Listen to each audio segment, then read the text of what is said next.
Бүгд найрамд хятад ард улсын Гуанчжоу хотоос мэдчилж байна.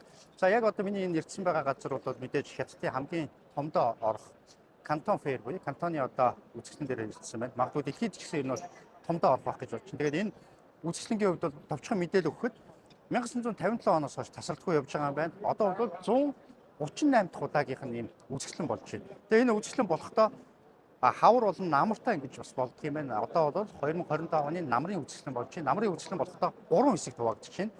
Эхний хэсэг нь бол электрон, одоо технологи электрон хэсгүүдийг явуулсан бол одоо 2 дахь фаз дээр нь болохоор тэр ахуй хэрэглээний юмнууд явж байна. За хэдэн хоногийн дараа бол 3 дахь фаз нь явна. Энэ дээр болохоор хүнс эрүүл мэндийн чиглэлүүд бас оролцох нэ гэсэн.